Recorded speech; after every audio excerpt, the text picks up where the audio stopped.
শীতলকুচি থানার ওসি সাহেব আছেন অ্যান্থনি হোরো মহাশয়, উনি প্রথমে শুরু করবে। সবাইকে নমস্কার আর গুড আফটারনুন। আমি ওসি শীতলকুচি আছি, অ্যান্থনি হোরো, এই থানার দায়িত্বতে আছি।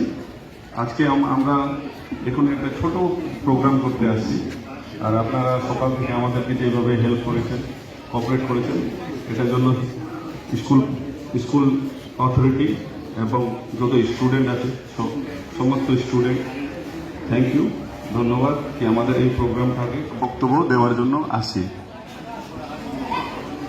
এই ড্রাগ অ্যাবিউজ মানে কি, প্রথম আমাদেরকে এটা জেনে নিতে হবে। ড্রাগ অ্যাবিউজ মানে কি? মাদক বাজারে বিক্রি করা হয়, অবৈধভাবে বিক্রি করা হয়। তো এই মঞ্চ থেকে আমি বলবো, সবাইকে রিকোয়েস্ট করবো, আমার যত ভাই বোন আছে যেন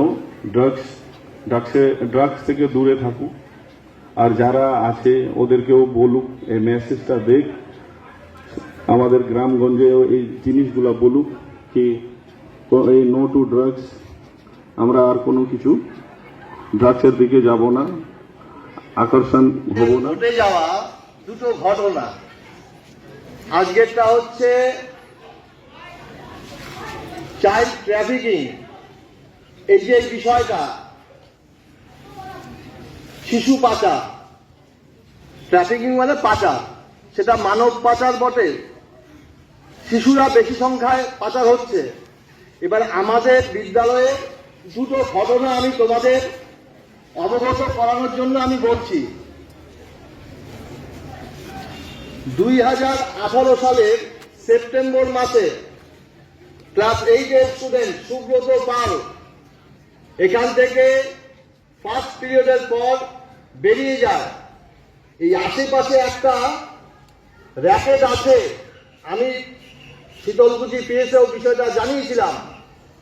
যারা নিজেদের পরিচয় লুকিয়ে রেখে এই আশেপাশে এরা ঘুরে বেড়ায়, এরা ছোট ছোট ছেলেদের টার্গেট করে, বিশেষ করে ক্লাস 7-8-এর।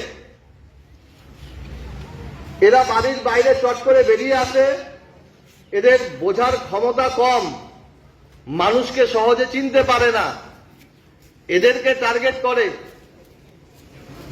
মাস্ক পরে আসে এবং বিভিন্ন খাদ্য সামগ্রী ওরা অফার করে, বিনে পয়সায় খাওয়াচ্ছে। সেই খাবারের মধ্যে এমন কিছু দেওয়া থাকে ওর প্রতি অ্যাডিকশন বেড়ে যায়।